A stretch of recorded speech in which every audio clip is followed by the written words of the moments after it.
God remembered Noah, all the animals, and all the cattle that were with him in the ark.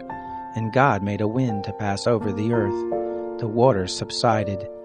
The deep's fountains and the sky's windows were also stopped, and the rain from the sky was restrained. The waters receded from off the earth continually. After the end of 150 days, the waters decreased. The ark rested in the 7th month, on the 17th day of the month, on Ararat's mountains. The waters receded continually until the 10th month. In the 10th month, on the 1st day of the month, the tops of the mountains were seen. It happened at the end of 40 days that Noah opened the window of the ark which he had made, and he sent forth a raven. It went back and forth until the waters were dried up from off the earth. He sent forth a dove from him to see if the waters were abated from off the surface of the ground. But the dove found no place to rest her foot, and she returned to him into the ark, for the waters were on the surface of the whole earth. He put forth his hand and took her, and brought her to him into the ark. He stayed yet another 7 days, and again he sent forth the dove out of the ark. The dove came back to him at evening, and behold, in her mouth was an olive leaf plucked off. So Noah knew that the waters were abated from off the earth. He stayed yet another 7 days, and sent forth the dove, and she didn't return to him any more.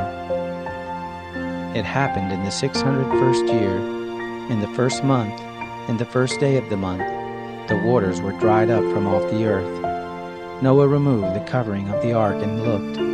He saw that the surface of the ground was dried. In the 2nd month, on the 27th day of the month, the earth was dry.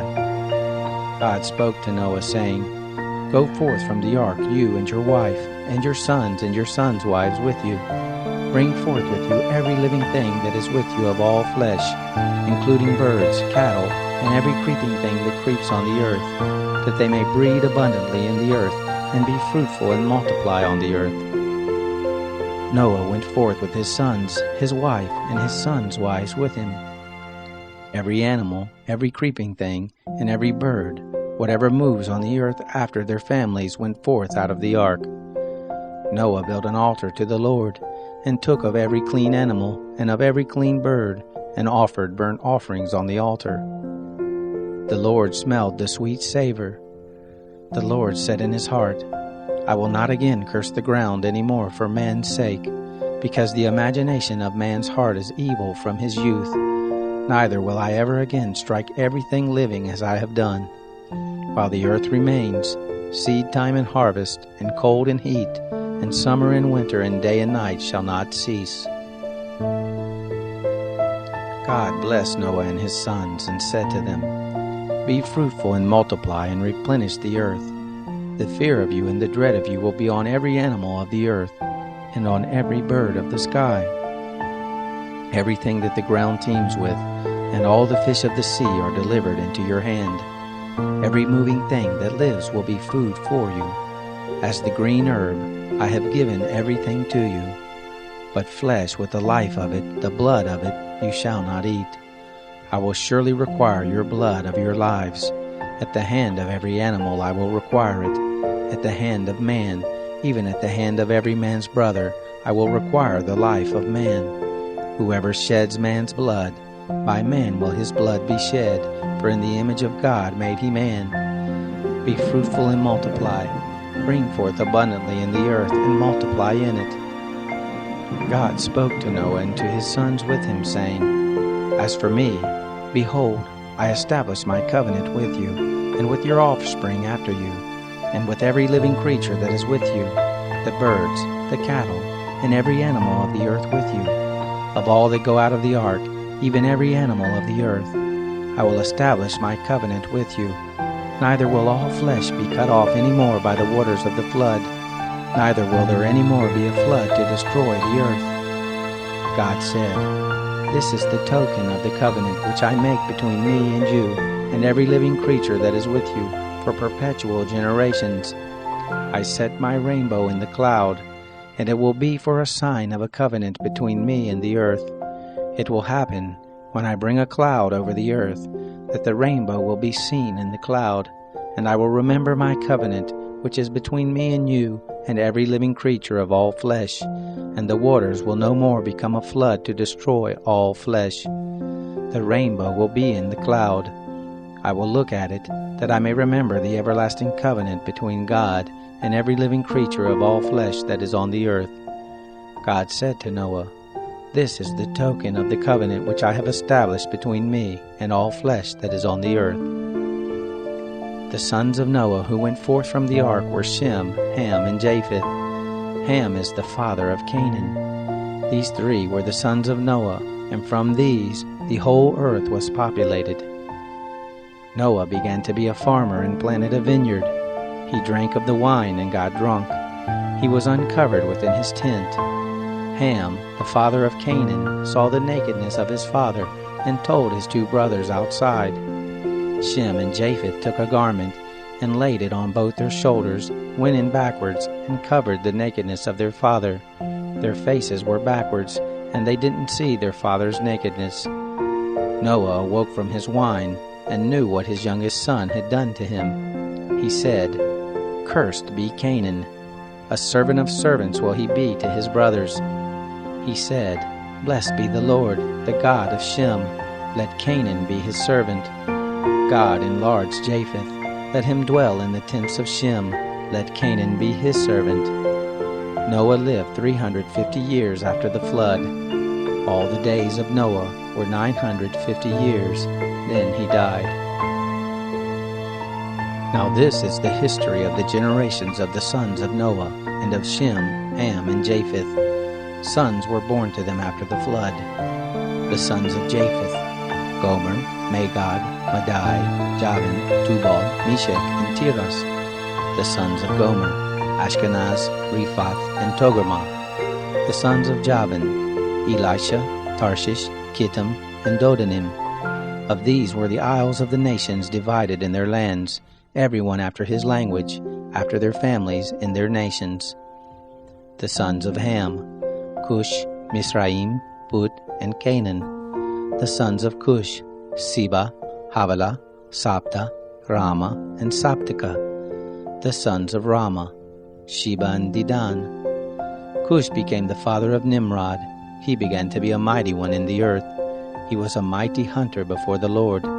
Therefore it is said, like Nimrod, a mighty hunter before the Lord. The beginning of his kingdom was Babel, Erech, Akkad, and Calneh in the land of Shinar. Out of that land he went forth into Assyria and built Nineveh, Rehoboth, Ir, Kala, and Resen between Nineveh and Kala. The same is the great city. Mizraim became the father of Ludum, Anamim, Lehabim, and Naphtuhim, Pathrusim, Casluhim, which the Philistines descended from, and Caphtorim. Canaan became the father of Sidon, his firstborn, Heth, the Jebusite, the Amorite, the Girgashite, the Hivite, the Arkite, the Sinite, the Arvadite, the Zemarite, and the Hamathite. Afterward the families of the Canaanites were spread abroad. The border of the Canaanites was from Sidon, as you go toward Gerar to Gaza, as you go toward Sodom, Gomorrah, Admah, and Zeboim to Lasha. These are the sons of Ham after their families, after their languages, in their lands, and their nations. To Shem, the father of all the children of Eber, the elder brother of Japheth, to him also were born children. The sons of Shem: Elam, Asher, Arpachshad, Lud, and Aram. The sons of Aram: Uz, Hul, Gether, and Mash. Arpachshad became the father of Shelah. Shelah became the father of Eber. To Eber were born two sons. The name of the one was Peleg, for in his days was the earth divided.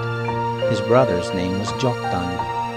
Joktan became the father of Almodad, Shelef, Hazmarpheth, Jerah, Hadoram, Usal, Dikla, Obal, Abimael, Sheba, Ophir, Havilah, and Jobab.